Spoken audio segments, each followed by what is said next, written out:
అయింది 12:30 వరకు గురుగారి సత్సంగం జరుగుతుంది. దయచేసి అందరూ కూర్చోండి. ఓం శ్రీ సాయి సాయి బంధువులరా, ఆత్మస్వరూపులరా, ప్రేమ స్వరూపులరా, సాయి మార్గం ప్రత్యేకం. కర్లపూడి కృష్ణ గారు చెప్పారు. ఆ ప్రత్యేకత ఏమిటి అంటే, ఈ కార్యక్రమం మధ్యాహ్నం బ్రేక్ ఇచ్చే వరకు ఎవరు కూడా సెల్ ఫోను చూడకుండా ఉండడం అనేది ప్రత్యేకత.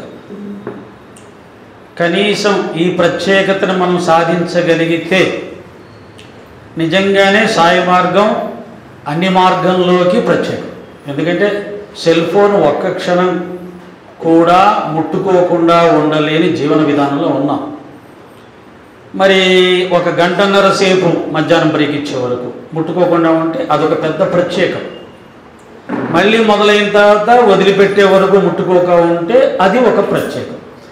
ఆ ప్రత్యేకతను సాధించగలిగితే తర్వాత ఉన్నటువంటి ఎవరు కనీసం కలలో కూడా ఊహించడానికి అవకాశం లేని సాయి మార్గాన్ని మనం ఆలోచించే ప్రయత్నం చేద్దాం.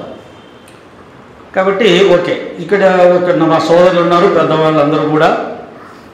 అయినా కొన్ని అవసరాల రీత్యా కావచ్చు, అలవాట్ల రీత్యా కావచ్చు జరుగుతూ ఉంటాయి. నేను ఎప్పుడు సత్సంగంలో చెప్తూ ఉంటాను, వేదిక మీదికి రావడం అంటే మనందరం కూడా చాలా కింద ఉన్న వాళ్ళ సౌలభ్యాలు కోల్పోయిన వాళ్ళం అనమాట.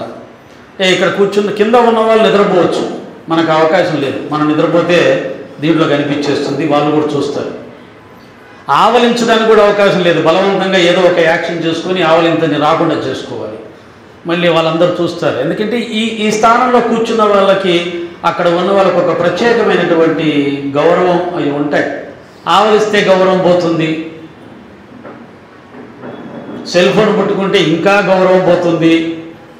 మొన్న నేను ఒక చోట కార్యక్రమం జరిగితే అదే పనిగా దాని మీద సత్సంగం కూడా చేశాను. అక్కడ ఒక పక్క సత్సంగం జరుగుతుంటే సెల్ ఫోన్ చూసుకుంటూ కూర్చున్నారు. మీరేం సత్సంగం కార్యక్రమం చేశారు, మీరు అసలు అక్కడ ఆయన చెప్పిన ఆయనకి ఏం విలువ ఉంది, విన్నవాళ్ళు ఏమి శ్రద్ధతో విన్నారు. కాబట్టి ఈ బాధ్యతల్లో కొన్ని మనం ఖచ్చితంగా పాటించవలసిన అవసరం ఉంది. చాలామంది చూస్తుంటారు, రికార్డింగ్ కూడా ఉంది కాబట్టి.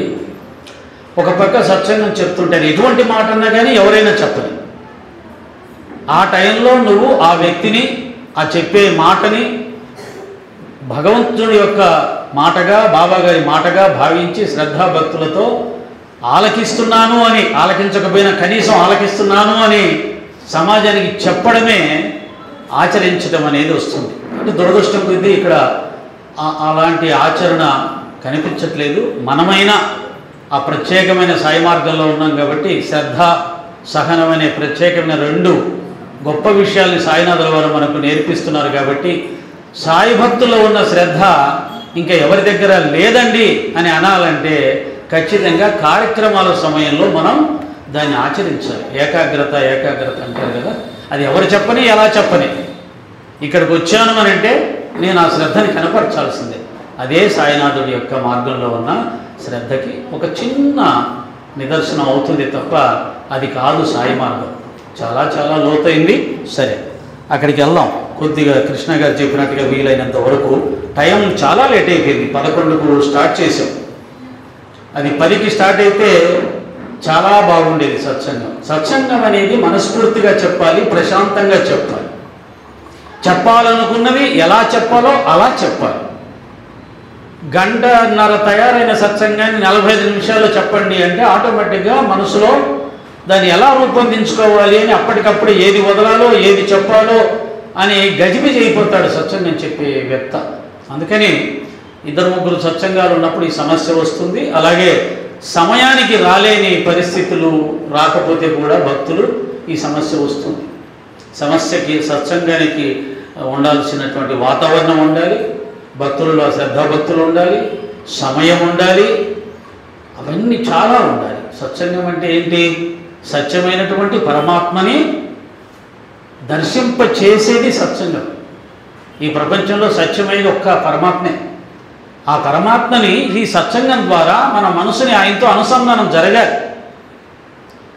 మామూలుగా మనందరం లౌకికలం, అనేకమైన విషయాల్లో ఉంటుంది మన మనస్సు.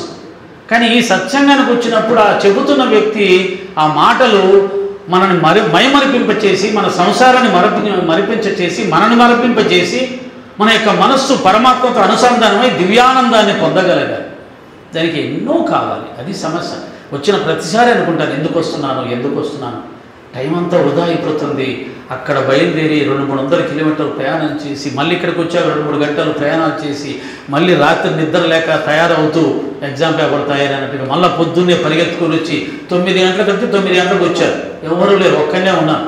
కుర్చీలు వేసుకుంటూ సర్దుకుంటూ ఉన్నాను, నా సోదరుడు నేను కలిపి. సమయపాలన. వాళ్ళిద్దరు వచ్చారు వరంగల్ నుంచి నాతో పాటు. ఎక్కడో ఉన్నవాళ్ళు ఇక్కడికి టయానికి రాగలుగుతున్నారు. ఆ తర్వాత అనిల్ గారు వచ్చారు, 2వ అతను 3వ అతను. కానీ ఉన్న ఊర్లోనే, హైదరాబాద్ అనే కాదు, వేరే చోట ఎక్కడైనా సరే 9 గంటలకు సత్సంగం అంటే 10, 10:30 అలా వస్తారు. 11కి నిండుతుంది. మరి గంటన్నర వేస్ట్ అయిపోతుంది. ఈ ఫండమెంటల్సే చెప్పడానికి టైం అయిపోతుంది నాకైతే ఎక్కడికి పోయినా సరే. మా సోదరులు చెప్తుంటారు, సత్సంగం అనగానే బాబా గారు టయానికి వచ్చి కూర్చుంటారు, గురువు గారు.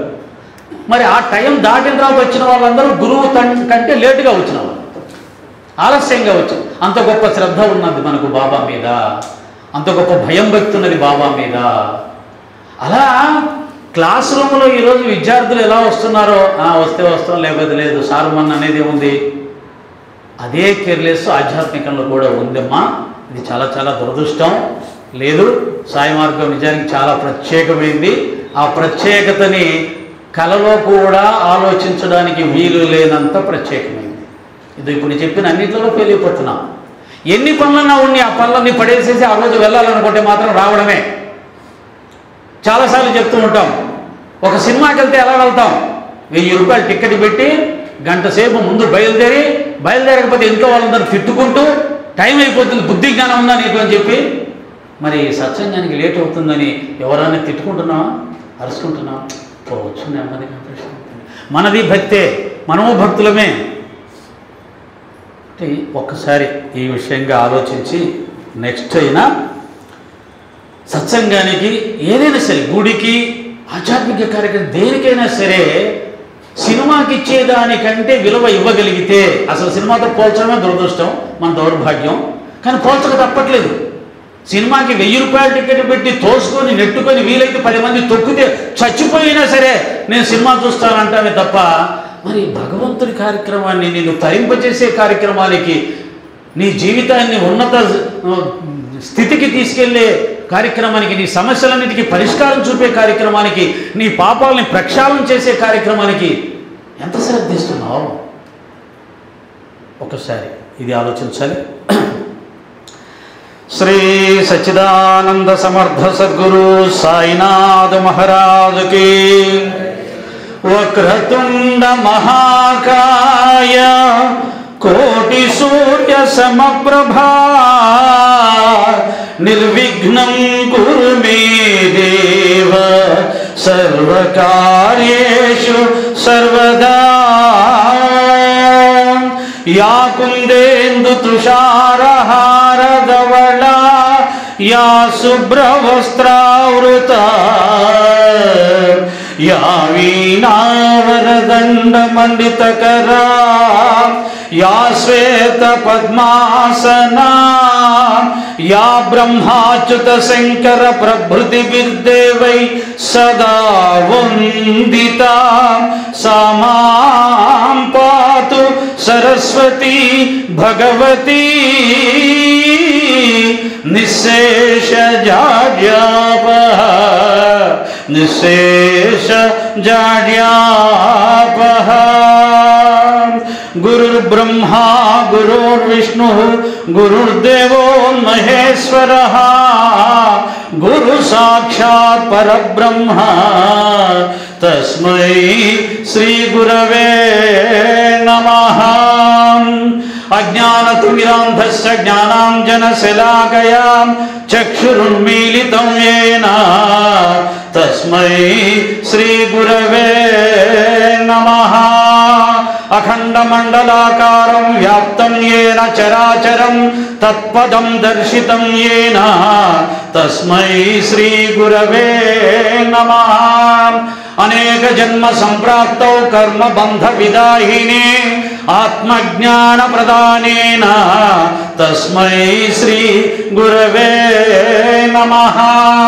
మన్నాథో శ్రీ జగన్నాథో మద్గురు శ్రీ జగద్గురు మమాత్మా సర్వభూతాత్మా తస్మై శ్రీ గురవే నమః.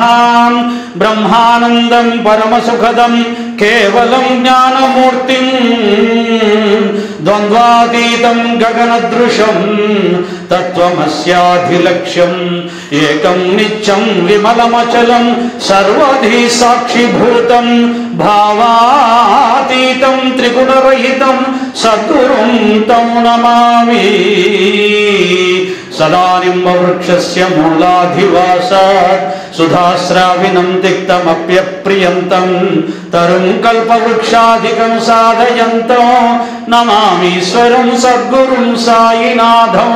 నమామీశ్వరం సద్గురుం సాయినాథం. ఓం సాయిరామ్. సాయి మార్గంలో ఆనందంగా జీవించు. సాయి మార్గంలో మాత్రమే ఆనందంగా జీవిస్తాము అని అనుకుంటే అదొక అజ్ఞానం. ఎందుకంటే సాయి అంటే ఒక ఆకారం కాదు. సాయి అంటే సకల దేవతా స్వరూపుడు, సకల శాస్త్ర సమాహారమే సాయినాథుడై ఉన్నాడు. కాబట్టి అన్ని శాస్త్రాలలో, అన్ని అవతారాలలో, అన్ని రూపాలలో ఒకే జ్ఞానము చెప్పబడినా ఇప్పుడున్నటువంటి కాల పరిస్థితులకు అనుకూలమైనటువంటి జ్ఞానాన్ని సాయినాథుల వారు మనకు అందజేశారు. నీకు ఎప్పుడో రాముడి కాలం నాటి జ్ఞానం, కృష్ణుడు లాంటి జ్ఞానం, ఆ వాతావరణం అది లేదు. ఇప్పుడుదా చెప్పుకుంది అదే. సెల్ ఫోన్ విడిచి ఒక్క క్షణం బ్రతకలేని జీవన విధానంలో ఆధ్యాత్మిక జ్ఞానం అనేది అర్థం కావడం చాలా చాలా కష్టం, ఆచరించడం చాలా చాలా కష్టం. 12 సంవత్సరాలు సాయినాథుల వారు అనన్యంగా తన గురువును ధ్యానించానన్నాడు. 12 సంవత్సరాలు ఒక్క క్షణము నా గురుమూర్తి నుంచి నా దృష్టి పక్కకు వెళితే నా మనసంతా కూడా అల్లకల్లోలమైపోయేదన్నాడు. 10 నిమిషాలు ధ్యానం చేయలేం, మర్చిపోయి కళ్ళు మూసుకుంటాం ధ్యానం చేస్తున్నామని. ఎన్ని గుర్తొస్తుంటాయో. ఉట్టిదే. మనలాంటి వాళ్ళు చేసే ధ్యానం ఉట్టిదే. మనలాంటి వాళ్ళు చూసే పూజ ఉట్టిదే. మనలాంటి వాళ్ళు చేసే ఏ ఆధ్యాత్మిక కార్యక్రమం ఉట్టిదే. కారణం ఏంటంటే మనం సంసారంలో ఉన్నాం. అనేక విషయాల మీద మన మనస్సు పోతూ ఉంటుంది. మన జీవితంలో అనేకమైన ముఖ్యమైనవి ఉన్నాయి. లేవంటే ఇది మోసం.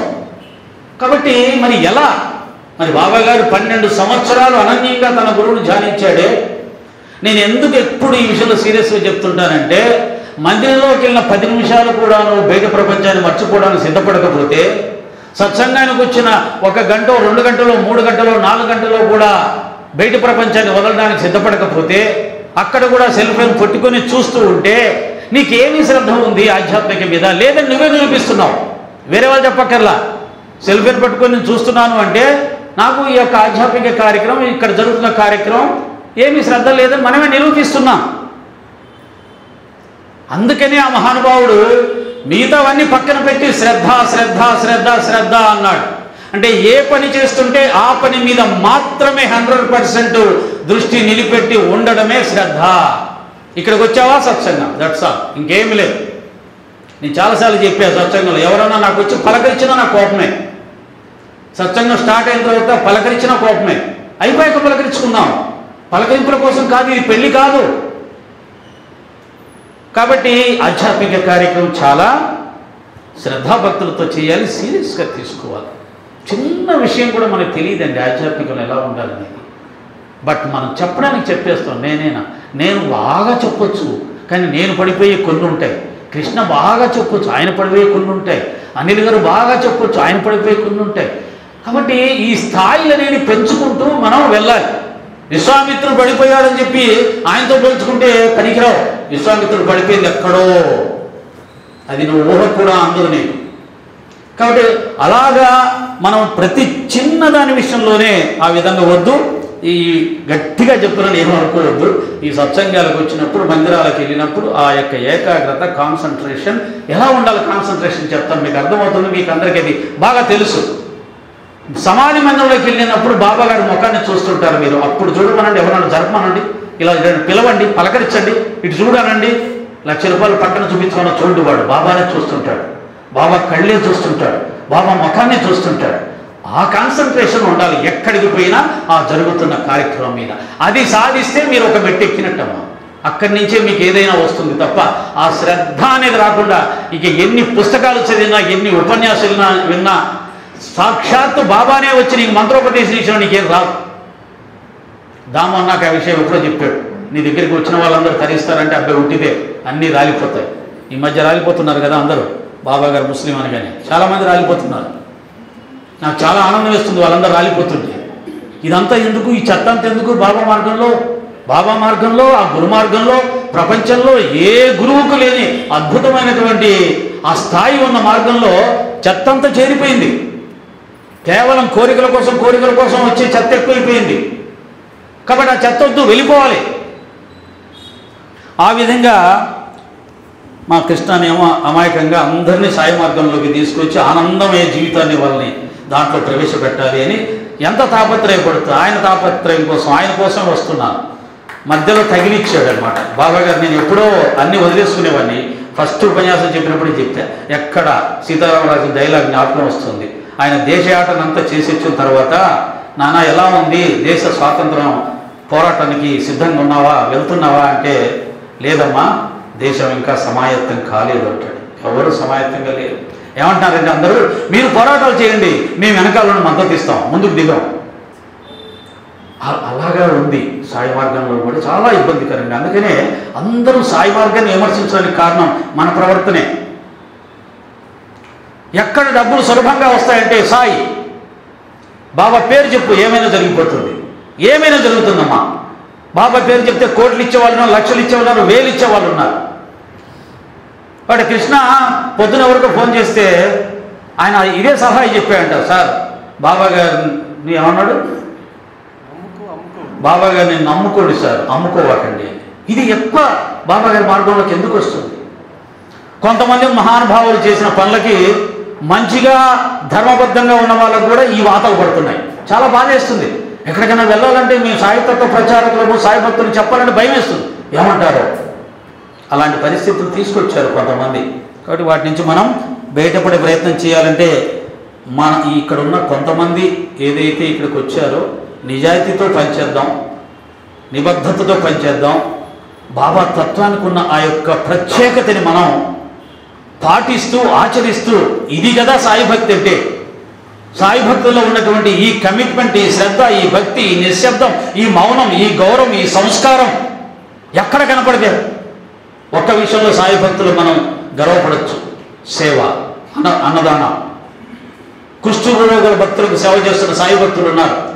కులమతాలకు అతీతంగా అందరినీ సమానంగా చూస్తున్నటువంటి మానవ సమాజం ఏదైనా ఉందంటే అది సాయి సమాజం. ఆ విషయంలో మనం గర్వపడాలి.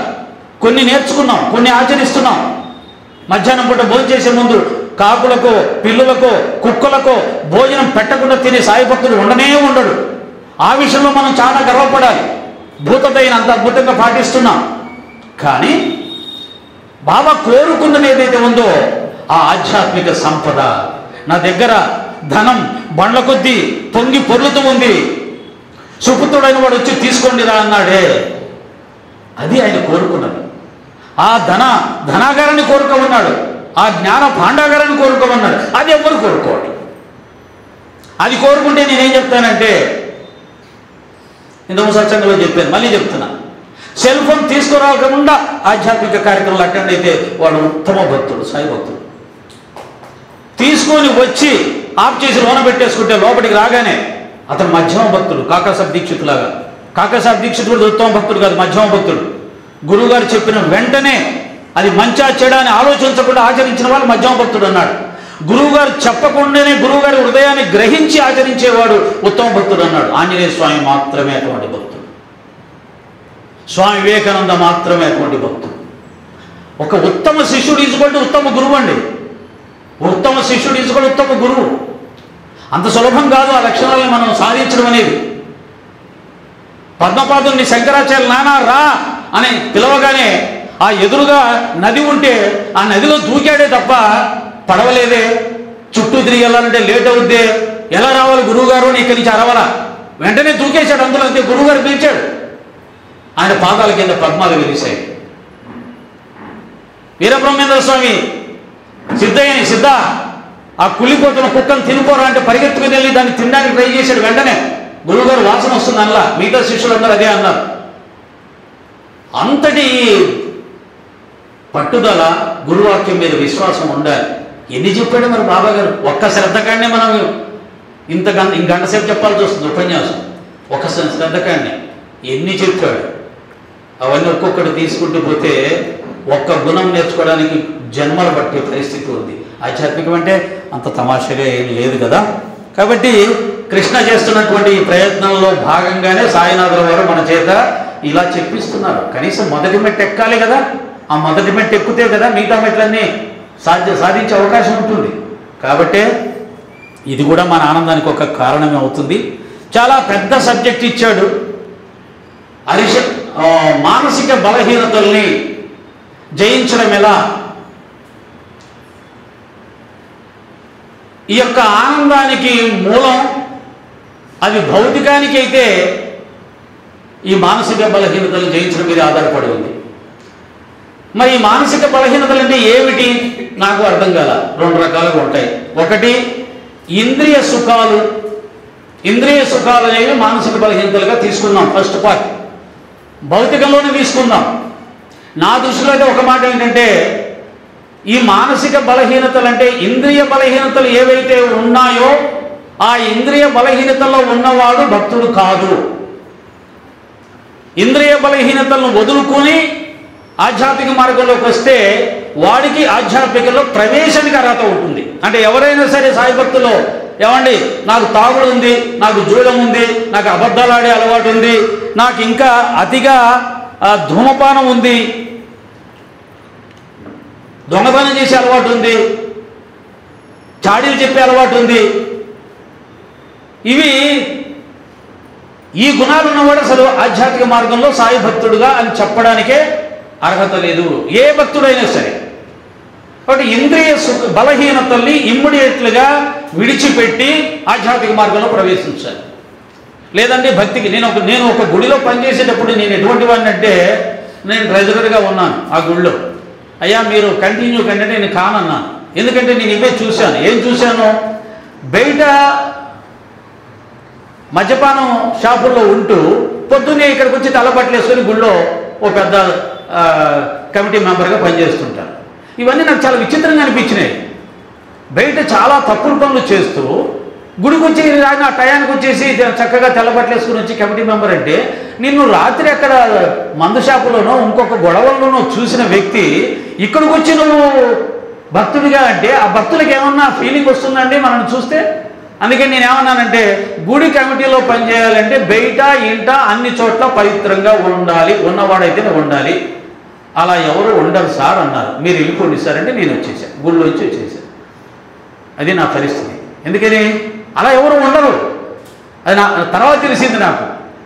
బయటేనండి పర్సనల్ విషయాలు, వాటిని టచ్ చేయొద్దు, గుళ్ళో అనే సేవ చేయడానికి కమిటీ మెంబర్స్ ఉంటారు, మీరు అలా మాట్లాడితే ఎలాగా అన్నారు. ఇంకా అలాంటి చోట్ల నేనేం నేర్చుకుంటాను? గుడి అనేది ఒక పవిత్రత ప్రదేశం, గుడికి వచ్చే వాళ్ళందరికీ ఒక పవిత్రతను ప్రసాదించగల ప్రదేశం. కాబట్టి గుడిలో ఉన్న కార్యనిర్వాహకులు కూడా పవిత్రులై పరిశుద్ధులైతేనే అక్కడికి వచ్చిన వాళ్ళు కూడా వారిని చూసి వారి ద్వారా నేర్చుకుంటారు. బాబాయ్ ఏం మాట్లాడు, బాబాయ్ ఏం చెప్పండి నీకు. కాబట్టి ఆధ్యాత్మిక మార్గం అంటే అంత తమాషా ఏం కాదు. అందుకనే బాబా గారు అన్నారు, నానే ఘాటుని దున్నపోతు మీద ఎక్కినంత సులభమేం కాదు, ఒళ్ళు హూనమైపోయినా కానీ ఈ ఆధ్యాత్మిక మార్గంలో నువ్వు అనుకున్న లక్ష్యాన్ని సాధించడం చాలా కష్టం. కత్తి మీద సాము లాంటిది, ఎక్కడ ఆచరణ దగ్గరనే వస్తుంది. ఆచరణ ఆచరణ ఆచరణ. ఒక్క సత్యాన్ని ఆధారం పెట్టి చేసుకొని బతకండి, చూద్దాం. ఒక రోజంతా కూడా ఒక అబద్ధం ఆడకుండా ఉందాం అని ప్రయత్నం చేయండి. ఒకరోజు ఒకరిని కూడా విమర్శించకుండా, ఇది ఇంకా కష్టం, అబద్ధం ఆడకుండా ఉండొచ్చు. కానీ ఎవరిని విమర్శించకుండా, తప్పు పట్టకుండా ఒకరోజు 24 hours గడపడి చూద్దాం. ఎవరి గురించి మాట్లాడకూడదు. కాబట్టి ఇలా అనేకమైనటువంటి విపరీతమైనటువంటి కండిషన్స్ తోటి ఉండేది ఆధ్యాత్మిక మార్గం. చాలా లైట్ అయిపోయింది ఆధ్యాత్మిక మార్గం. ఎలాగైనా జీవించవచ్చు, పర్వాలేదు, బాబాగారిని సేవ చేసుకుంటే చాలు, బాబాగారి ప్రార్థనలు పాడుకుంటే చాలు అని చెప్పేసి పారాయణ చేసుకుంటే కాదు. ఆయన దీన్ని ఆశించలేదు, పవిత్రతను ఆశించాడు. ఇందాక మొట్టమొదటి ఎవరో చెప్పారు నా సోదరులు, పవిత్రత అని చెప్పారు.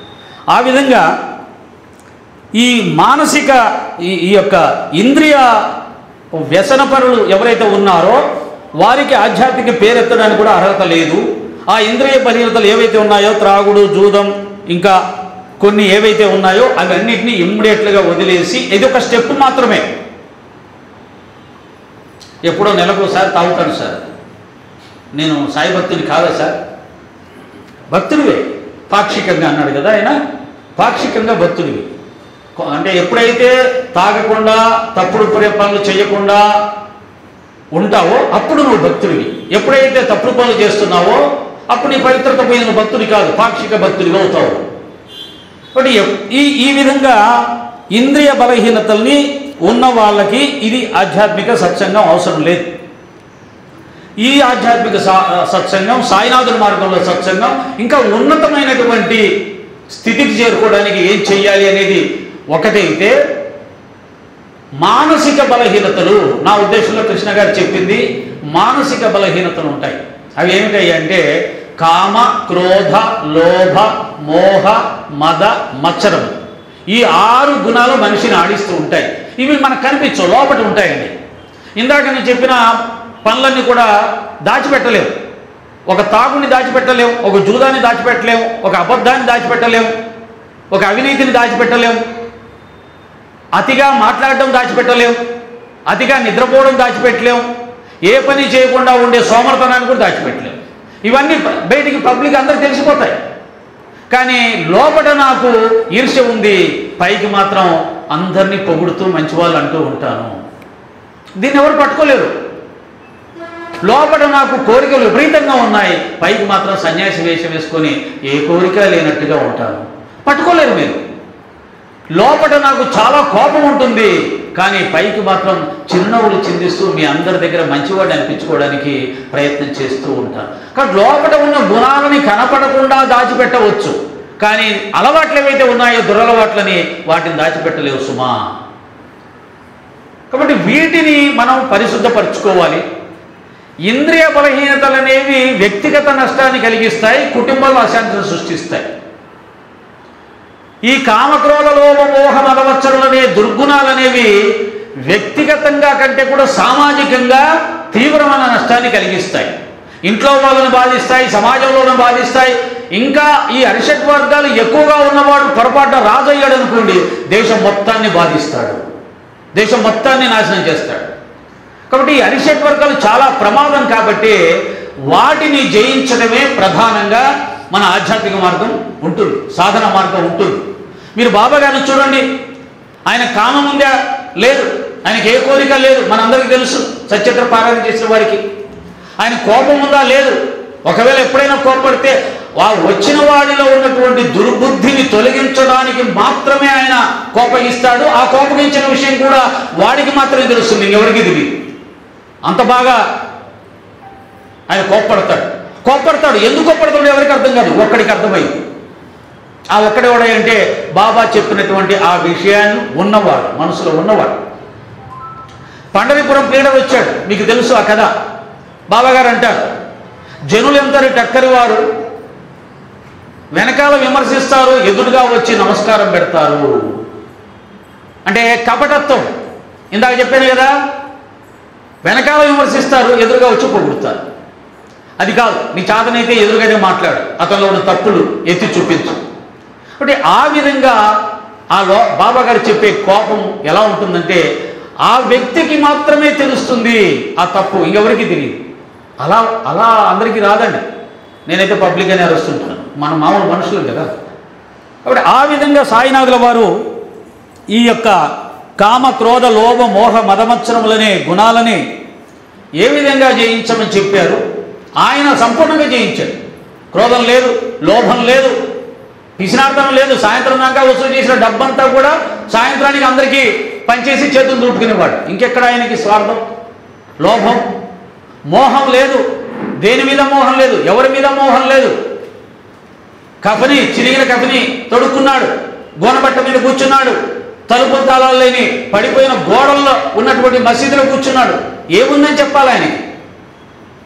మదం లేదు, నేను అనే అహంకారం లేదు. జవహరాల్ అనే ఒక కపట గురువు, స్వార్థపరుడు, మూర్ఖుడు వచ్చేసి బాబాని నా శిష్యుడు అని చెప్తే హ్యాపీగా వెళ్ళిపోయి సేవ చేశాడు తప్ప ఎదిరించరు. ఆయనకి ఎక్కడ అహంకారం ఉంది? ఆయనకి ఎక్కడ మదం ఉంది? ఈర్ష్య అసలు లేదు. ఈర్ష్య అనేది మనకంటే పెద్దవాళ్ళని చూసినప్పుడు ఈర్ష్య వస్తుంది, బాగా ఎదుగుతున్న వాళ్ళని చూస్తే ఈర్ష్య వస్తుంది, బాగుపడ్డ వాళ్ళని చూస్తే ఈర్ష్య వస్తుంది, మంచి పేరు ప్రఖ్యాతులు పొందుతున్న వాళ్ళని చూస్తే ఈర్ష్య వస్తుంది. కానీ బాబా గారు మానసాపతి వీపు దొరిమాడు, తాచా పాదాలు పట్టాడు. తనకంటే చిన్నవాళ్ళు, తన భక్తులు, తన సేవకుల యొక్క పాదాలు పట్టిన వాడికి ఆయనకేమి ఈర్ష్య ఉంటుంది? ఆయన మాట్లాడిన మాటలేంటి? నేను మీ అసిద్ధంలో ఒక పురుగుని, మీ సేవకుణ్ణి, మీ పాదాలు దర్శించడంతో నా జన్మ ధన్యమైంది. ఎక్కడి అంతకోటి బ్రహ్మాండ నాయకుడు, రాజాదిరాజు, యోగిరాజు, పరబ్రహ్మ, సాక్షాత్ త్రిమూర్తి స్వరూపుడైన దత్తస్వరూపమై ఉండి కూడా మనలాంటి వాళ్ళ పాదాలు దర్శిస్తే ఆయన జన్మ ధైన్యమైంది అంటాడే. మనం అనగలుగుతామా? ఎవరినైనా అనగలుగుతామా? మన ఇంటికి వచ్చిన వాళ్ళని, మన దగ్గర ఉన్న శిష్యులో, లేకపోతే మనని ఇంకో రకంగా ప్రేమించే వాళ్ళని అంటామా? తిట్టడం ఒకటే వస్తుంది, అరవడం ఒకటే వస్తుంది తప్ప వారిని తనకంటే గొప్పగా భావించి ఆ విధంగా ప్రేమించడం, గౌరవించడం ఎవరికి లేదండి. ఎంతోమంది లోకల్లో గురువులు ఉన్నారు, వాళ్ళు వస్తుంటే రెడ్ కార్పెట్, గ్రీన్ కార్పెట్ పరుస్తారు, శిష్యులు భయపడుతూ ఉంటారు, వాళ్ళంత దూరంలో నిలబడతారు. గురువు గారు కూడా అదే కోరుకుంటూ ఉంటాడు. బాబా గారు మాత్రమే తన శిష్యుల్ని, తన భక్తుల్ని తనతో సమానం కాదు, తనకంటే ఎక్కువగా చేసి గౌరవించాడు, ప్రేమించాడు. ఇవి నేర్చుకోవాలి మన బాబా దగ్గర నుంచి. ఎక్కడ 1% కూడా కామ, క్రోధ, లోభ, మోహ, మదమచ్చరాలని ఆయన దగ్గరికి రానివ్వలేదు. అందుకే ఆయన గురువు కాగలిగాడు, పరిశుద్ధుడు కాగలిగాడు. ఎప్పుడు బాబాగారు చెప్పిస్తుంటారు, ఆకారాలని, రూపాలని, అవతారాలని పూజించడం కాదు చేయాల్సింది, వారి గుణాలని పూజించాలి, వారిలో ఉన్న గొప్ప లక్షణాలని పూజించాలి, వాటిని ఆరాధించాలి, వాటిని ఆచరించాలి. అది నిజమైన ఆరాధన, అది నిజమైన పూజ. వాళ్ళ గురించి గొప్పగా చెప్పితే నీకేమొస్తుంది? మా గాంధీ మహాత్ముడు చాలా గొప్పవాడు, కరెక్టే. నువ్వేంటి? గాంధీ మహాత్ముడు ఆచరించిన సత్యాన్ని ఆచరిస్తున్నావా? గాంధీ మహాత్ముడు ఆచరించిన బ్రహ్మచర్యాన్ని ఆచరిస్తున్నావా? గాంధీ మహాత్ముడు ప్రేమించినట్టుగా దేశాన్ని ఆ స్థాయిలో ప్రేమించాలని తప్పిస్తున్నావా? రాముడు చాలా గొప్పవాడండి, ఎస్ కరెక్ట్. రాముడు ఏకపత్ని వ్రతుడు. నువ్వు దాన్ని ఆచరించాలని సంకల్పించావా? ఆ మార్గాన్ని ఎంచుకున్నావా? రాముడు పితృవాక్ పరిపాలకుడు. నువ్వు కూడా నీ తండ్రి యొక్క ఆజ్ఞను అంత గొప్పగా ఆచరించాలనుకున్నావా? తల్లిదండ్రులను అంత రెస్పెక్ట్ చేయాలనుకుంటున్నావా? పూజిస్తున్నావా? గౌరవిస్తున్నావా? తల్లిదండ్రులను ఒక్క మాట కూడా, పల్లెత్తు మాట కూడా అనకుండా చూసుకుంటున్నావా? తమ్ముడిని ఎంతగా ప్రేమిస్తున్నావా? తప్పు చేసిన వాడు శత్రువైనా సరే క్షమించమంటే కౌగిలించుకుంటున్నావా? స్వీకరిస్తున్నావా? ఇవన్నీ గుణాలండి. సత్యం ఏమిటంటే అవతార పురుషులు, మహాత్ములు, సిద్ధ పురుషులు ఊరికే కాలేదు. ఇటువంటి ఉత్తమ గుణాల ద్వారా వారు ఆ స్థాయిని పొందారు. ఆ ఉత్తమ గుణాలను కూడా నువ్వు ఆచరిస్తేనే అది దైవారాధన అవుతుంది, గురు ఆరాధన అవుతుంది, గురు ప్రేమ అవుతుంది. కేవలం నేను భజన చేస్తాను, పాటలు పాడతాను, సత్సంగా చెప్తాను, పారాయణాలు చేస్తాను, కానీ ఆ గుణాలను మాత్రం నేను ఏమి తీసుకోను అంటే ఎన్ని జన్మలు ఎత్తినా నువ్వు మంచి భక్తుడివి కాలేవు. ఇది ఆధ్యాత్మిక మార్గం మనకు బోధిస్తున్నటువంటి సత్యం. కాబట్టి ఈ కామం అనేది చాలా చెడ్డది. భగవద్గీత ఏం చెప్తుందయ్యా అంటే కామం గురించి, కామయేష క్రోధయేష రజోగుణ సముద్భవ మహాశనో మహాపాప్మా విజ్ఞేనమిహ వైరినో. మహాపాపాలకు మూల కారణం ఈ కామం. ఇది ఎంత అనుభవించినను తృప్తి నొందనిది. ఇది రజోగుణం నుండి పుట్టును. ఆధ్యాత్మిక మార్గానికి ఈ కామం ప్రబల శత్రువుగా భావించవలేను. ఆధ్యాత్మిక మార్గములుగా భక్తి, జ్ఞాన, యోగ, కర్మ మార్గంలో ఏ మార్గమైనా ఆధ్యాత్మిక మార్గం కిందికి వస్తుంది. ఎవరైనా సరే కామాన్ని జయించాల్సిందే. ఈ కామం అనగా మొత్తంగా చెప్పాలంటే కోరికలు. ఏ కోరిక లేకుండా ఉన్నదాంతో తృప్తి చెంది జీవించేవాడే ఆధ్యాత్మిక మార్గంలో భక్తుడిగా మెదగలుగుతాడు. ఎన్ని ఉన్నా కానీ ఇంకా కావాలి ఇంకా కావాలి. చాలామంది అంటూ ఉంటారు, నాకు ఏ కోరిక లేదండి, ఏ ఆస్తి పాస్తులు బిల్డింగులు ధనం వాటి మీద నాకేమి కోరిక లేదు. కోరికలు అంటే అవే కాదు సుమా. మనం తింటున్న వంటలో ఉప్పు సమానంగా ఉండాలి, లేకపోతే నాకు కోపం వస్తుంది అంటే అది కూడా కోరికే. మధ్యాహ్నం భోజనం చేసినట్టే మంచి స్వీట్ తినాలనిపిస్తుంది, ఆ స్వీట్ టయానికి లేకపోతే కూడా కోపం వస్తుంది, అది కోరికే. తెల్ల బట్టలు కనుక నేను వేసుకోవడానికి ఇంట్లో చూస్తే బీరువాల తెల్ల బట్టలు కనిపించకపోతే కోపం వస్తుంది, అది కోరికే. ఎన్ని కోరికలు ఉంటాయి, లక్షల కోట్ల కోరికలు ఉంటాయి. కాబట్టి కోరికలు అంటే ధనానికి సంబంధించింది, లేదా కీర్తికి సంబంధించింది, లేదా ఇంకో పెద్ద పెద్దయే కాదండి, చిన్న చిన్నది కూడా కోరిక. అలాంటి ఏ కోరిక, అందుకని ఏమంటారు ఆధ్యాత్మికంగా, ఏది లభించినా ఏది లభించకపోయినా ఎల్లప్పుడూ ఉన్నదానితో ఉన్న స్థితిలో తృప్తిగా ఉండడమే కోరిక లేకుండా ఉండడం. ఏ చీర ఉన్నా పర్వాలేదు, రైట్ పద వెళ్ళిపోదాం, మంచి ఉతికింది కదా కట్టుకుందాం. ఏ బట్ట ఉన్నా పర్లేదు, రైట్ పద. ఏ కూర ఉన్నా పచ్చడి ఉన్నా ఏదున్నా పర్లేదు, ఉంది కదా తిందాం, అంతే. ఏది ఉంటే అది తిని, ఏది ఉంటే అది కట్టుకొని, ఎలా ఉంటే అలా సర్దుకుంటూ ఉండగలగడమే ఎటువంటి కోరికలు లేకుండా జీవించే విధానం అని తెలుస్తుంది. ఇది పూర్తిగా తెలుసుకుంటే. ఇక నాకు తెలిసినంత వరకు ఇందులో వాడిన పదాలను బట్టి మహాపాపాలకు మూల కారణం ఈ కామం అన్నాడు. ఈ కోరికలు చిన్న చిన్న కోరికల వల్ల పాపం ఎందుకు వస్తుంది? కాబట్టి ఇక్కడ ఖచ్చితంగా కామానికి అర్థం ఏం చెప్తున్నాడంటే స్త్రీ వ్యామోహం. తల్లులందరూ క్షమించాలి, ఇది సత్యం మాట్లాడుకుంటాం, ఇందులో మనమేమి తప్పుగా అనుకోవాల్సి. ఏ పురుషుడికి స్త్రీ వ్యామోహం ఉంటుందో, స్త్రీపై విపరీతమైనటువంటి ఆ ప్రేమ అవి ఉంటాయో, మోహం ఉంటుందో, అది పాపహేతు అవుతుంది, ధర్మాధర్మ విచక్షణను కోల్పోయేలా చేస్తుంది. ఆ విధంగానే వాడెవడు ద్రౌపది వెనకాల పడ్డాడు, శిశుపాలుడా, దుశ్శాసనుడు అన్నగారి ఆజ్ఞ ప్రకారం చేశాడు, వెధవ పని చేశాడు. కానీ కీచకుడు, శిశుపాలుడు వీళ్ళందరూ కూడా ఆ తల్లి వెనకాల పడ్డారు. దాని కారణంగా పూర్తిగా నశించిపోయారు. రావణ బ్రహ్మ సీతమ్మ వారిని చూసి మోహించాడు, తీసుకెళ్ళాడు, సకుటుంబ సపరివారితంగా నాశనం అయిపోయాడు. కాబట్టి ఇది ఎవరైతే సాధకులు అయి ఉన్నారో వారికి కాదు, సాధారణమైన వ్యక్తులకు కూడా పాపహేతు ఏమిటి అంటే స్త్రీ వ్యామోహం. ఇది అందుకని బాబా గారు స్త్రీని ధనాన్ని రెండింటిని పక్కన పెట్టండి, అప్పుడే నా దగ్గరికి రండి ఆధ్యాత్మిక మార్గంలో అన్నాడు. అంత కష్టమైన మార్గం కృష్ణ చెప్పినటువంటి ప్రత్యేకమైన మార్గం ఏంటి? ఆ రెండు వదిలిపెట్టావు, ఎవరు వదిలిపెట్టలేరు. ఒకవేళ స్త్రీని పక్కన పెట్టినా ధనాన్ని వదిలిపెడతాం. ఈ రోజులు అసలు కుదరదు. సెల్ ఫోన్లో రీఛార్జ్ చేసుకోవాలంటే డబ్బులు కావాలి, సెల్ ఫోన్లో అయితే అసలు బతకలేము కదా. డబ్బు లేకుండా ఒక్క క్షణం కూడా బతికే అవకాశం లేదు మనము. అలాంటి పరిస్థితులు వచ్చాయి, భయం వేస్తుంది, బాధ వేస్తుంది. ఎక్కడి బాధ మార్గం, ఎక్కడి జీవన విధానానికి అలవాటు పడ్డాం. ఏసీ లేకపోతే ఉండలేము. ఏసీ కావాలంటే మామూలుగా వస్తుందా? 40,000 పెడితే వస్తుంది. పోనీ ఏసీ పెడితే అయిపోయిందా? బిల్లు 4,000 5,000 వస్తుంది.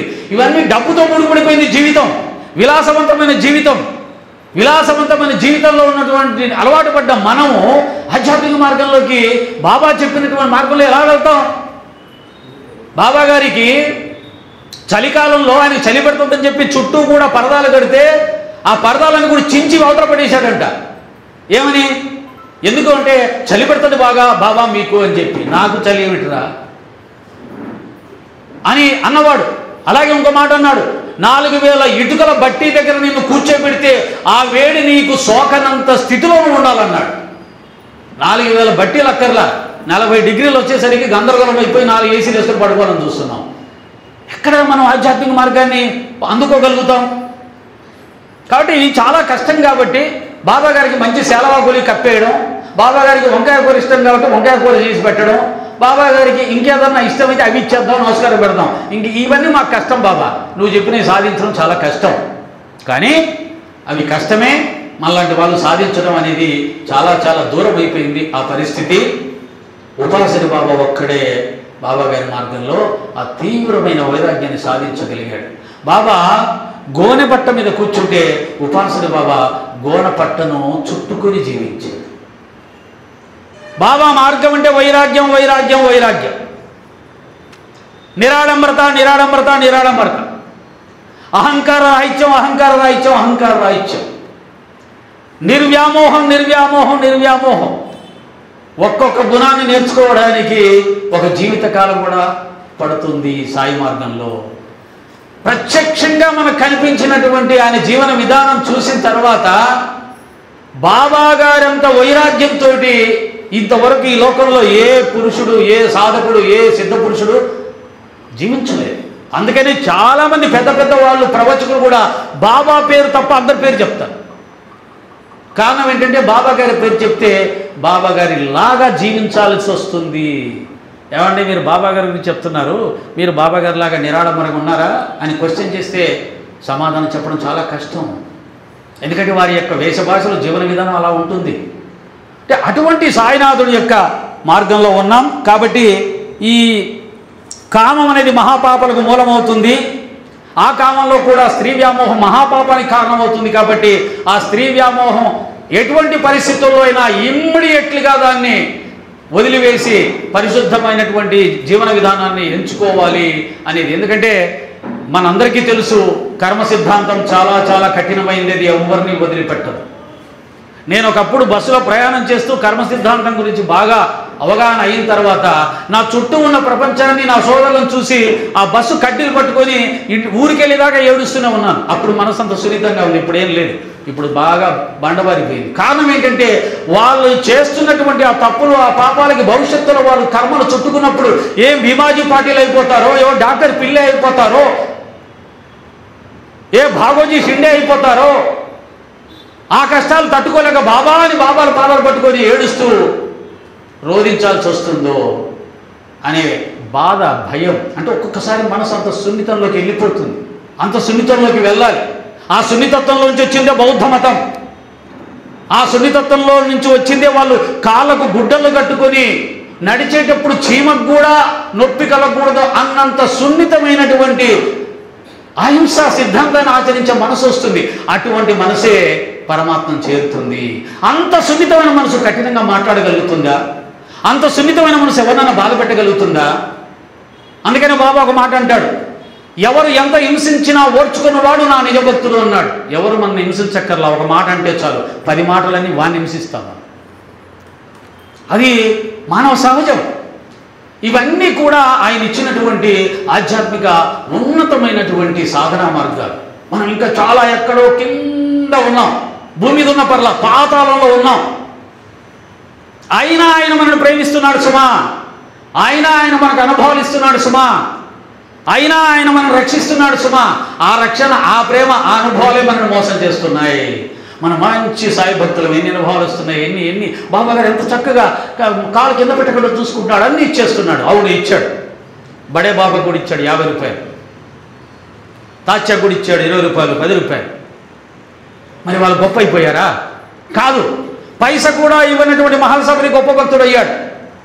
బాబా కోసం సర్వస్వం కోల్పోయి రేకుల షెడ్డులోకి వచ్చిన కాకాసాబ్ దీక్షిత్ గొప్ప భక్తుడు అయ్యాడు. బాబా కోసం సర్వస్వాన్ని త్యాగం చేసి ఊరు కాని ఊరిలో ఉంటూ ఊరిలో ఉన్న ప్రజలందరి చేత కూడా అవమానాలు పొంది చివరి వరకు బాబా పాదాలు విడిచిపెట్టకుండా జీవించినటువంటి రాధాకృష్ణ ఆయి గొప్ప భక్తురాలుగా మిగిలిపోయింది. కాబట్టి ఇలా కూడా మనం సాయితత్వాన్ని మనం అర్థం చేసుకోవాలి.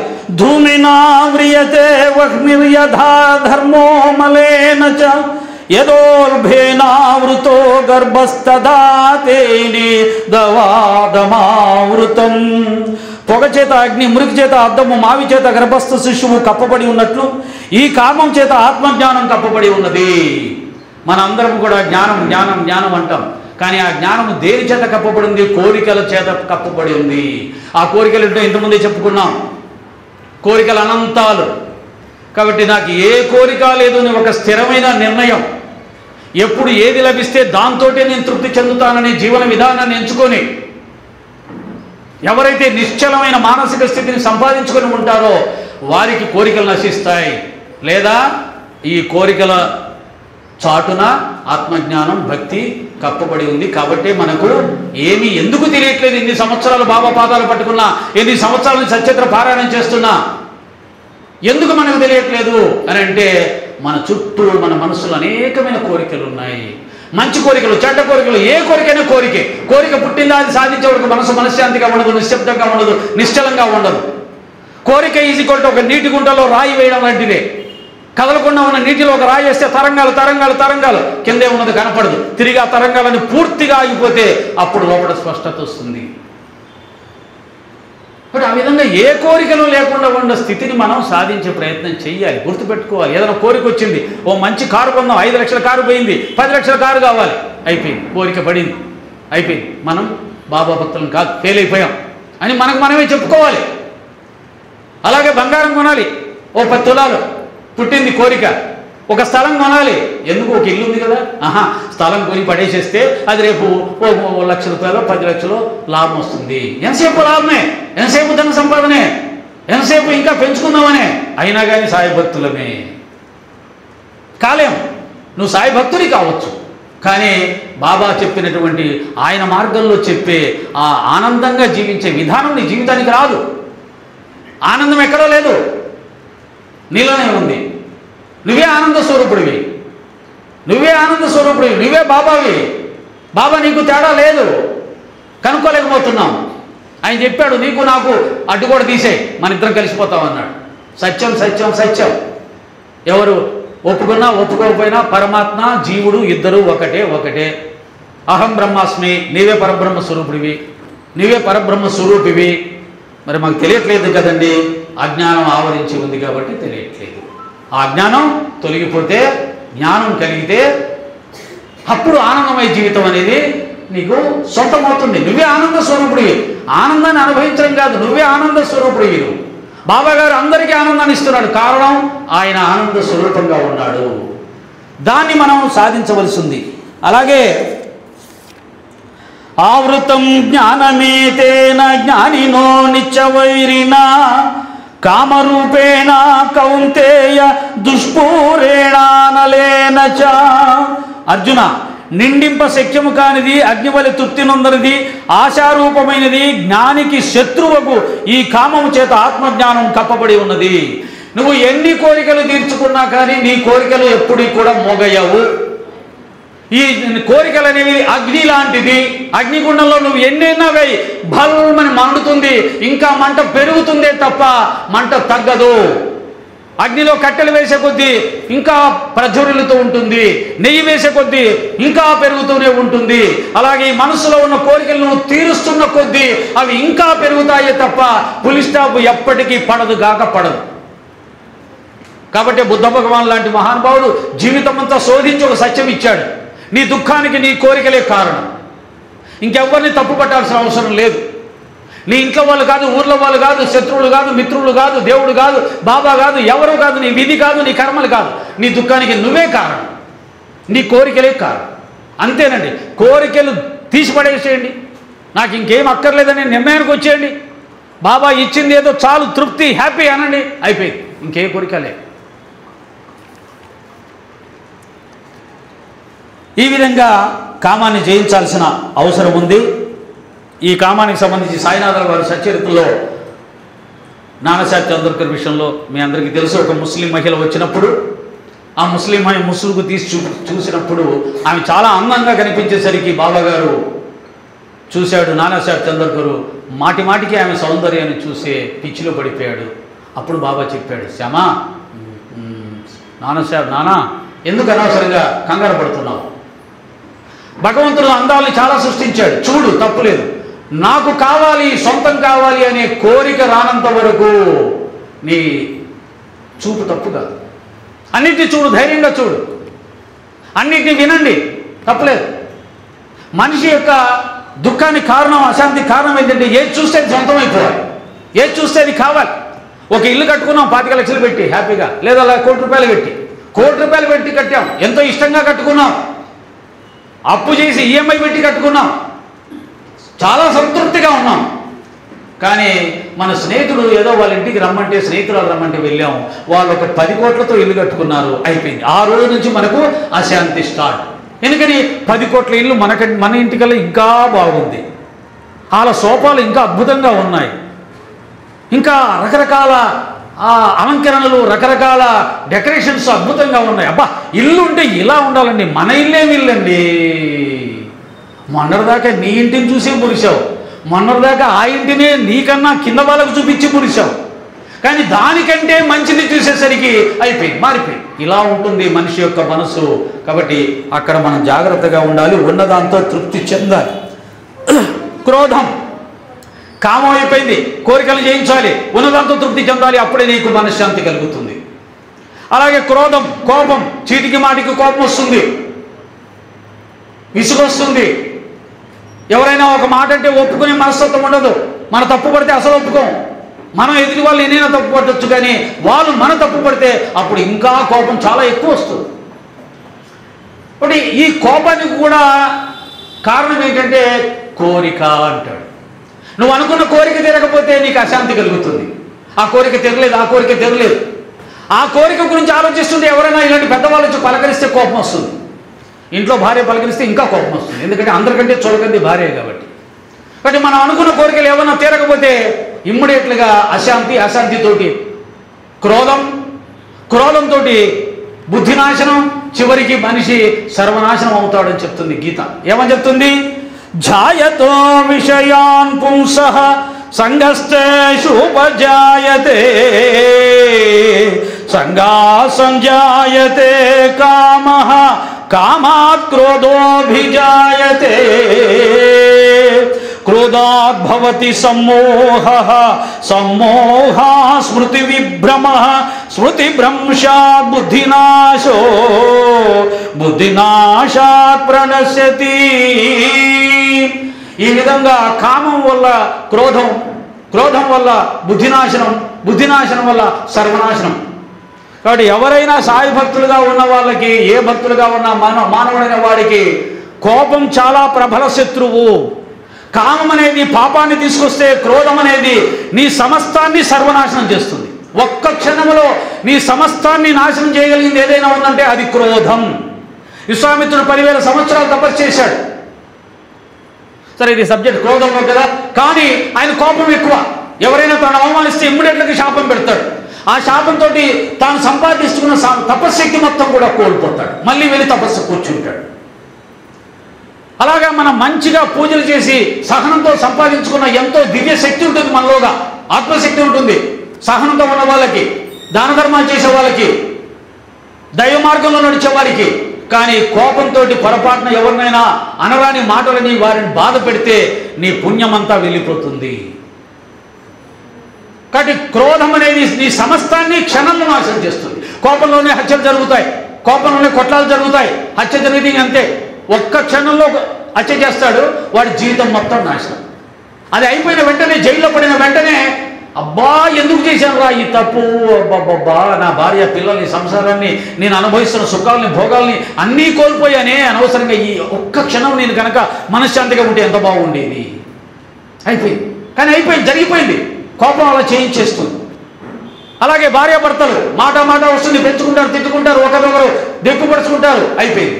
అది విడాకుల దాకా వెళ్ళిపోతుంది. అత్త కోడళ్ళు చిన్న మాటకు వస్తుంది, అరుచుకుంటారు, ఎక్కడి దాకా వెళ్ళిపోతుంది, అయిపోయింది, విడిపోతారు. అంటే ఈ యొక్క కోపం వల్ల వ్యక్తులు విడిపోతున్నారు, జీవితం సర్వనాశనం అయిపోతుంది, జరగరాని సంఘటనలు జరుగుతూ ఉన్నాయి. కాబట్టి కోపం అన్నిటికంటే ప్రమాదం. అలాగే కామ, క్రోధ, లోభం అనేది ఏమిటి? అంతా నాకే కావాలి, ఉన్నది ఇంకా పెరగాలి, పైసా ఖర్చు కాకూడదు, మంచి పేరు వచ్చేయాలి, ఖర్చు పెట్టినట్టే ఉండాలి కానీ ఖర్చు పెట్టకూడదు, మన బైకులో మన పేరు చెప్పాలి. ఇన్ని లౌక్యాలు ఉంటాయి ఈ లోభంలో ఉన్నవాడికి. మనకు ఆ అధ్యాయంలో ఆ వీరభద్రప్ప కథలో మనకు అదే తెలిసేది. వాడు పైసా ఖర్చు పెట్టాడు కానీ ఖర్చు పెడుతున్నట్టుగానే ఉంటాడు. వాళ్ళు ఇచ్చిన డబ్బంతా తీసుకుంటాడు కానీ ఖర్చు పెట్టాడు. భార్య డబ్బులు నగలిస్తే అవి కూడా తీసుకుంటాడు. ఏదో మాయమాటలు చెప్పి అది ఇది చెప్పి, ఇప్పుడు ఆ కథ చెప్తే లేట్ అవుతుంది కాబట్టి, టోటల్గా లోభి యొక్క మనస్సు ఎలా ఉంటుందంటే అందరినీ మోసం చేయడానికి సిద్ధపడతాడు. వాడి దగ్గర ఉన్న ఒక్క పైసా కూడా ఖర్చు పెట్టడానికి వాడి మనసు ఒప్పదు. దీనివల్ల కూడా పాపం సంక్రమిస్తుంది. అందుకనే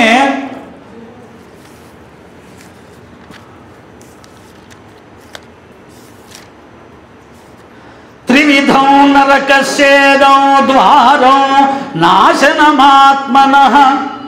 త్రివిధం నరకస్యేదం ద్వారం నాశనమాత్మనః. కామక్రోధస్తథా లోభస్తస్మాదే తత్రయం త్యజేతు. కామము, క్రోధము, లోభము ఈ మూడు కూడా నరక ద్వారాలు అని చెప్పింది భగవద్గీత. కాబట్టి ఈ మూడు విషయంలో చాలా జాగ్రత్తగా ఉండాలి. ఈ మూడింటిని ఎంత వీలైతే అంత తొందరగా వాటిని సంపూర్ణంగా విడిచిపెట్టాలి. కామ, క్రోధ, లోభ ఈ మూడు గుణాలు. ఇంకా 6 గుణాలు, మిగతా 3 గుణాలు కూడా అవి కొద్దిగా ప్రమాదం తక్కువ ఉన్నవి కాబట్టి ఈ 3 గుణాలు మాత్రమే గీతలో చెప్పబడింది. కాబట్టి ఇవి చాలా చాలా ప్రమాదం, చాలా చాలా భయంకరమైనటువంటి పాపాలను మనకు అంటగడతాయి. వీటి ద్వారా సంక్రమించే పాపాలను కానీ నష్టాలను కానీ పూడ్చుకోవడానికి ఎన్ని జన్మలైనా సరిపోదు. కాబట్టి ఈ విషయంలో సాయి భక్తులు చాలా బాగా ఆలోచించి మాకేమైనా అటువంటి దుర్బుద్ధి ఉందా, కామం ఉందా, ఇమ్మీడియట్లుగా దాన్ని నేను వదిలేసుకోవాలి బాబా గారి కోసం అని మనం నిర్ణయం చేసుకోవాలి. ఆ విధంగా క్రోధం, నాకేమైనా కోపం ఉందా, అనవసరంగా నేను చిటపట్లాడుతూ ఉంటానా, నా కోపంతో ఇంట్లో వాళ్ళని బయటి వాళ్ళని ఏమన్నా బాధ పెడుతూ ఉంటానా, భర్త అనే అహంకారంతో కానీ, భార్య అనే ఇంకో భావంతో కానీ, అత్త అనే అహంకారంతో కానీ, మామ అనే అహంకారం కానీ, అధికారి అనే అహంకారంతో కానీ ఈ పదాలే, ఈ పోస్టులే మనం తప్పు చేయించేవి. నేను భర్తను నన్ను అంటావా అని చెప్పి, పురుషుడిని నన్ను అంటావా అని చెప్పి ఆడదాని మీద అడ్డదిడ్డంగా వెళ్ళి మాట్లాడుతూ ఉంటాడు పురుషుడు. అలాగే నేను భార్యని ప్రథమంతా నా చేతుల్లోనే ఉంది, నేను చెప్పినట్టే జరగాలి అని చెప్పి స్త్రీ గనక ప్రవర్తిస్తే, నేను అధికారిని, నా కింద పనిచేసేవాడిని ఏ విధంగా శిక్షించే అధికారం నాకుంది అనుకున్నా, నేను ధనవంతుణ్ణి, నేను పదవిలో ఉన్నాను, ఏమైనా చేస్తాను అనే ఆ అహంకారంతో ఎవరైనా క్రోధ వృత్తిని కలిగి ఇతరులకు నష్టం కలిగిస్తే దానివల్ల వచ్చే పాపానికి భవిష్యత్తులో నువ్వు చాలా అనుభవించాల్సి వస్తుంది అని కూడా అది గుర్తుపెట్టుకోవాలి.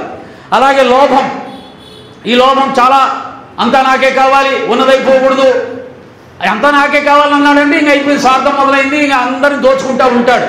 నీతి లేదు, నిజాయితీ లేదు, ధర్మం లేదు, ఏమీ లేదు. కాబట్టి ఈ 3 కూడా ప్రమాదకరమైన గుణాలు. ఈ లోభం విషయంలో మనము కుటుంబంలో ఉన్న వాళ్ళము సంపాదించిన దాంట్లో నీ కుటుంబానికి కొంత వాడుకోవాలి, సమాజానికి ధర్మకార్యాలకి కొంత ఉపయోగించుకోవాలి, భవిష్యత్తు అవసరాల కోసం కొంత దాచిపెట్టుకోవాలి. ఇది 3 రకాలుగా మనం ఉపయోగించుకోవాల్సి వస్తుంది. ఇక్కడ ఇంకొక విషయం కూడా చెప్పేస్తాను. కుడి చేత్తో ఇచ్చిందని ఎడమ చేతికి కూడా తెలియకుండా మనం ప్రవర్తించాలి. ఒక గుడికి కానీ, ఒక బాబా కార్యక్రమం కానీ, ఇంకో దానికి కానీ నేను ఇంత ఇచ్చాను అని చెప్పి మైకులో చెప్పించుకోవాలని ప్రయత్నం చేశావు అని అంటే నువ్వు ఇచ్చిన దాని ఫలితం ఆ క్షణమే అయిపోతుంది. కాబట్టి ఎప్పుడు కూడా చేసిన దానం గురించి ఎవరికీ తెలియకుండా రహస్యంగా గుప్తదానం అంటారు. ఆ విధంగా గుప్తదానాలు చేయడానికి అలవాటు పడడం ఉత్తమం. అటువంటి వాళ్ళకి రూపాయికి 100 రూపాయలు ఇస్తాడు బాబా. కానీ ఇచ్చి వెంటనే పేపర్లో మైకులో అనౌన్స్ చేయించేసుకున్నావా, ఆ ఇచ్చిన దాని ఫలితం ఆ క్షణమే వెళ్ళిపోతుంది. పుణ్యం ఏమీ క్రియేట్ అవ్వదు. భవిష్యత్తులో 100 రూపాయలు రావాల్సింది 1 రూపాయి కూడా రాదు.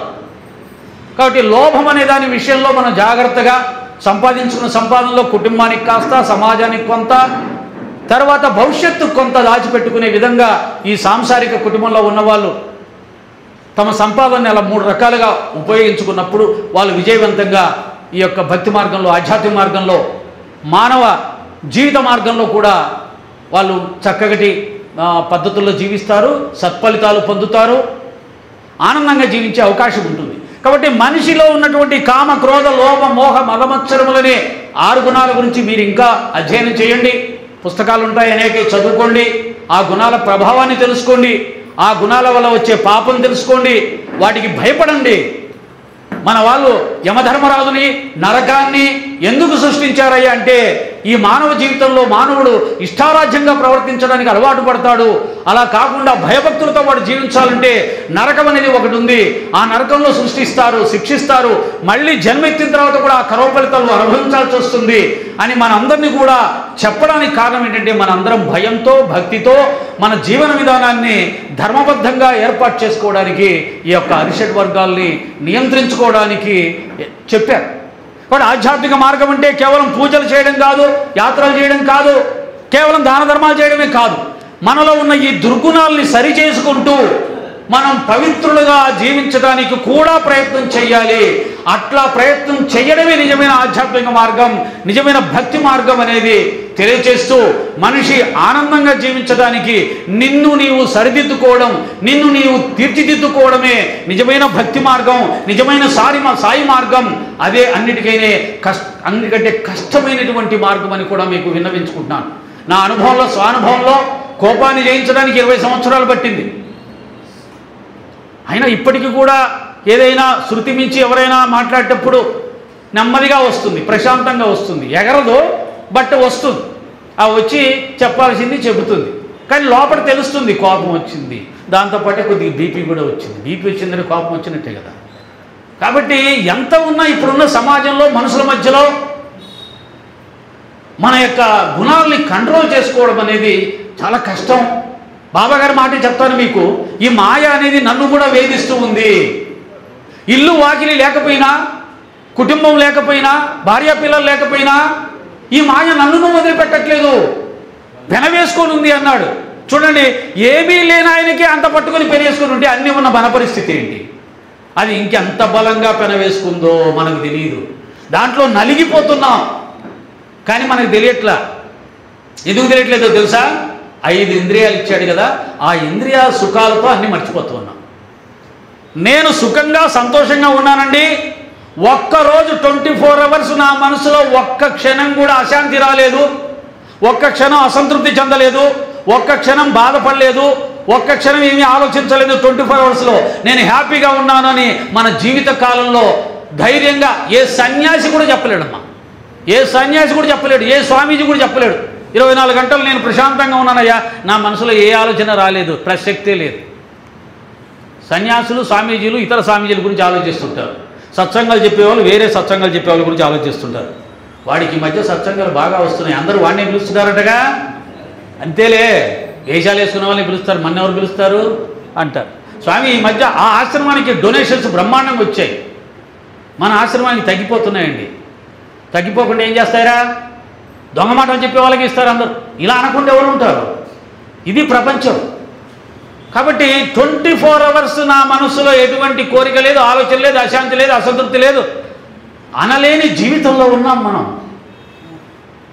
దీనికి ఒకటే మార్గం, ఉన్నదాంతో తృప్తి చెందు, వ్యవహారాలు తగ్గించు, ఎక్కువ మందితో స్నేహాలు చేయవాక, మంచి వాళ్ళతో, నీకు నచ్చిన వాళ్ళతో, నీ అభిప్రాయాలు నచ్చిన వాళ్ళతో, మంచి వాళ్ళతో స్నేహం చేయి, కోరికలు పక్కన పడేయి, ఎల్లప్పుడూ బాబాని మనసులో పెట్టుకో, బాబా నామస్మరణ చెయ్యి. కోరికలు తీసేసి నువ్వు ఏమన్నా చెయ్యి, ఏమన్నా చెయ్యకపో, నువ్వు దేవుడివే. కోరికలు తీసేసి, బాగా గుర్తుపెట్టుకోండి.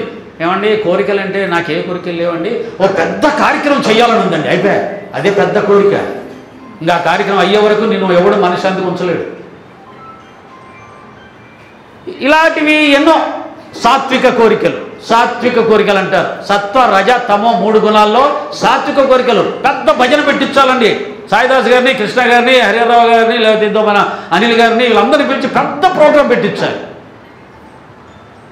ఇంకా అది అయ్యేలోగా ఎన్ని నెలలు టైం పడితే అన్ని నెలలు నువ్వు అశాంతే.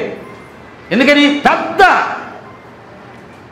బాబా గారి పేరు చెప్పి ఏదో ఒక కార్యక్రమం చేయించాలి, భారం ఆయన మీద వేసాం, ఆ తండ్రి ఎంతవరకు జరిపిస్తే అంతవరకు అండి. 10 మంది వస్తే 10 మంది, 100 మంది వస్తే 100 మంది, సాయిరాం ఏం పర్వాలేదండి, అంతా ఆయన చూసుకుంటాడు, ఎలా జరిగిన ఆయన. అయితే ఇలా ఉండండి, ఇలా కోరికలు ఉండాలి. కోరిక పెట్టు, తప్పలేదు, మంచి కోరిక, బట్ అది ఎలా జరగాలో నువ్వు నిర్ణయించుకోవద్దు అని చెప్పి బాబాకు చెప్పి వదిలేసేసి, ఇంకా కోరిక వచ్చిన తర్వాత చింతన దాని గురించి. కోరిక పెట్టడం తప్పు కాదు, లక్ష్యం పెట్టుకోవడం తప్పు కాదు, దాని గురించి చింతన. అవుతుందా కాదా, అవుతుందా కాదా, అవుతుందా కాదా, ఇంతమందికి చెప్పినా ఇంకెవరు సరిగ్గా మూమెంట్ ఇవ్వట్లేదు, ఏమవుతుందో ఏమవుతుందో, ఇలా ఉంటుంది. ఇది చింతన అనేది మంచిది కాదు. లక్ష్యం పెట్టు, టార్గెట్ పెట్టు, ప్రయత్నం చేయి. కృష్ణుడు చెప్పినట్టుగా ప్రయత్నం చేయి, ఫలితం ఆశించదు. అంటే కోరిక ఉండడం తప్పు కాదు, లక్ష్యం పెట్టడం తప్పు కాదు, బట్ అది జరుగుతుందా లేదా, జరుగుతుందా లేదా, జరుగుతుందా లేదా, ఈ జరిగేలోగా అందరికీ ఫోన్లు చేసి వాళ్ళందరినీ కూడా తలకాయలు తినేసేసి ఎవడు స్పందించట్లేదు, ఎవడు పట్టించుకోవట్లేదు, బాబా గురించి ఎవరు అక్కర్లేదా? మొన్న ఇక్కడ హైదరాబాద్లో చూసిన చాలా బాధ వేసింది. ఎవరో గవర్నమెంటే ఒక విగ్రహాన్ని తీసేయడం, గుడిని కూల్చేయడం ఏదో చేసిందంట, పెద్దమ్మ గారి గుడి. సరే, అది ఎందుకు జరిగింది, గవర్నమెంట్ ఎందుకు చేసింది మనకు తెలియదు. ఆ జరిగిన కార్యక్రమానికి సత్సంగాలు చెప్పే, ప్రవచనాలు చేసే ఆ పెద్దలకి ఏమి సంబంధం అండి బాబు? ఆమె ఎవరో మహాతల్లి జగన్మాత, వాళ్ళని పట్టుకుని తిట్టేస్తుంది. ఒరే ప్రవచకులు చెప్పేవాళ్ళు, ఒరే మిమ్మల్ని ఒరే అని అంటానురా, మీరు పీఠం వేస్తే కూర్చొని ప్రవచనాలు చెప్తారా? ఇలాంటి చదివితే రారా? మీకేం సంబంధం లేదా, మీరే మా టార్గెట్, మీ అంత దూడుస్తాం. ఏమండి, పూజ చేసేవాళ్ళు పూజ చేయాలి, సత్సంగాలు చెప్పేవాళ్ళు సత్సంగాలు చెప్పాలి, టీవీ ఛానల్ నడిపేవాళ్ళు టీవీ ఛానల్ నడపాలి, కార్యక్రమాలు నడిపేవాళ్ళు కార్యక్రమాలు నడపాలి, కొట్లాడే వాళ్ళు కొట్లాడాలి. ఇవన్నీ రకరకాల సెక్షన్స్ ఉన్నాయి కదా. రాజకీయ పార్టీలు ఉన్నాయి, భక్తి సంఘాలు ఉన్నాయి, పోరాట సంఘాలు ఉన్నాయి. వాళ్ళందరూ కూడా చేయాల్సినవి. కానీ పాపం ప్రవచనాలు ధర్మాన్ని చెప్పేవాళ్ళు, భక్తి మార్గాన్ని చూపించేవాళ్ళు, సమాజాన్ని మంచి మార్గంలో నడిపించేవాళ్ళు మహానుభావులను పట్టుకొని ఒరే మీ అంత తెలుస్తానంటే ఎంత ఎంత ఎక్కడికి పోతుంది సమాజం, ఏమైపోతుంది సమాజం? ఒక మంచి మాట చెప్పాలంటే ఇప్పుడు భయం వేస్తుంది. ఇక్కడ ఏమో టక్కుని ఎవరైనా వచ్చి ఇక్కడ కూర్చొని చెప్పడం కదరా, ఆడికి రారా అని అంటే ఏం చెప్పాలి? మరి వెళ్ళలేము, చెప్పలేము. మేము ఏదో 4 మంచి మాటలు చెప్తాము కానీ అవి చేయలేం కదా. ఇలా ఒక విచిత్రమైనటువంటి కాలంలో ప్రయాణం చేస్తున్నాం మనం. సరే, ఇక్కడికి వచ్చిన వాళ్ళందరికీ నా రిక్వెస్ట్, ఈసారి ఎప్పుడు గుళ్ళోకి వెళ్ళినా సత్సంగాలకి వెళ్ళినా సెల్ ఫోను బయటికి తీయకుండా, ఆడవాళ్ళైతే బ్యాగులు వేయాలి, మగవాళ్ళైతే జేబులు వేయాలి, స్విచ్ ఆఫ్ చేసేయాలి. ఏమండి, ఇంపార్టెంట్ ఫోన్ వస్తుంది, మరి మాకు ఏం చేయాలండి అంటే నేను ఒకటే చెప్తున్నాను. బాబా గారిని నమ్మకం ఉన్న తర్వాత ఏమి జరగదు అని నమ్మకం విశ్వాసం నీకు ఒక్కరోజు లేకపోతే, ఒక 2 గంటలు లేకపోతే, ఇక నీ ధన మాన ప్రాణాలని బాబా గారికి ఏమి అర్పిస్తావు? బాబా గారికి గురువుకి ఏమి సమర్పించమన్నారు? ధన మాన ప్రాణాలు అర్పించమన్నాడు. 24 hours సెల్ ఫోన్ పక్కన అర్పించలేని వాళ్ళం ప్రాణం అర్పిస్తామా, ధనం అర్పిస్తామా అనేది ఒకసారి ఆలోచించుకోవాలి. ఇదంతా మన బలహీనత. ఆ బలహీనత భయాన్ని క్రియేట్ చేసింది. ఆ భయం బలహీనత బాబాను కూడా పక్కన పడేసింది, బాబా మీద విశ్వాసాన్ని కూడా పక్కన పడేసింది. శ్యామకు పాము గరిస్తే పరిగెత్తుకొని వచ్చి బాబా దగ్గరికి వచ్చాడు. మందిచ్చే ఖండోబ దేవాలయానికి తీసుకుపోతాడు, నేను రానన్నాడు. నన్ను కాపాడితే బాబానే కాపాడాలి, చస్తే అక్కడే చేస్తానన్నాడు. అలాంటి కమిట్మెంట్, అలాంటి నిర్భయత్వం. ఆధ్యాత్మిక మార్గం అంటేనే నిర్భయత్వాన్ని సాధించడానికి, భయం లేకుండా ఉండడానికి. సెల్ ఫోన్ ఆఫ్ చేస్తే మా అమ్మాయి ఏమైపోతుందో, మా ఆయన ఏమైపోతాడో, మా ఆవిడ ఏమైపోతుందో, వాళ్ళు ఫోన్ చేస్తారు, ఎత్తకపోతే ఏమైపోతారో. ప్రతి క్షణం చెప్తున్నారు డైరెక్షన్స్. ఎక్కడికి వచ్చావు, అక్కడ దిగు, పక్కన చూడు, వెనక్కి చూడు, తర్వాత ఇలా చెయ్యి, అలా చెయ్యి, అన్ని డైరెక్షన్స్ మనమే కూడా నేర్చుకున్నాం. కాబట్టి ఫోన్ లేకపోతే ఎలాగా, ఆ డైరెక్షన్స్ ఎవరిస్తారు అన్నట్టుగా అయిపోయింది. వదిలేయండి. ఏది నీది కాదు, ఏది నీతో రాదు, ఏది శాశ్వతం కాదు, నువ్వు శాశ్వతం కాదు, నీ వాళ్ళు శాశ్వతం కాదు, నీతో ఉన్నది శాశ్వతం కాదు. ఏ క్షణమైనా అయిపోతుంది, వెళ్ళిపోతాం. అలాంటి జీవితంలో ఉన్నాం. కాబట్టి ఇలాంటి జీవితంలో ఇలాంటి మహారాజును పట్టుకొని ఆ నిర్భయత్వాన్ని, ఆ ధైర్యాన్ని సంపాదించుకోకపోతే ఆధ్యాత్మికంలో ఉండి బాబా పాదాలు పట్టుకొని ఏం సాధించినట్టు? వెళ్ళేలోగా నిర్భయత్వం సాధించాలి, చచ్చిపోయేలాగా నిర్భయత్వం సాధించాలి. ఓం సాయిరామ్. 5 నిమిషాలు లేట్ అయింది, మన్నించాలి. అరిషడ్ వర్గాలు చెప్పలేదు, మానసిక బలహీనతను 3 చెప్పాను. కామక్రోధ లోభాలు ఈ 3 నరకద్వారాలు. కాబట్టి వీటిని మన ఇక్కడికి వచ్చిన వాళ్ళు ఎవరు కూడా మనసులోకి అనుమాత్రం కూడా రాకుండా నియంత్రించుకోవాలని ప్రార్థిస్తూ ఈ అవకాశాన్ని ఇచ్చినటువంటి ఈ యొక్క విజయ విహారం మన రమణమూర్తి గారికి, అలాగే కార్యక్రమాన్ని ఏర్పాటు చేసిన కృష్ణ ఫౌండేషన్ వారికి, శ్రద్ధాభక్తులతో హైదరాబాద్లో ఎక్కడెక్కడ దూర ప్రాంతాల నుంచి వచ్చిన మీ అందరికీ శిరస్సు ఉంచి నమస్కరిస్తూ, 9 గంటల కార్యక్రమం అంటే 8:55కి ఇక్కడ ఉండేలాగా మీరు ప్లాన్ చేసుకుంటే మీరు నిజమైనటువంటి ఆధ్యాత్మిక మార్గంలో ప్రయాణం చేయడానికి అవకాశం ఉంటుంది. శ్రద్ధ, సబూరి, నియమం, నిష్ఠ, కాలనియమం ఇవన్నీ ఉంటాయి దాంట్లో. సాయిరామ్, సాయిరామ్, సాయిరామ్.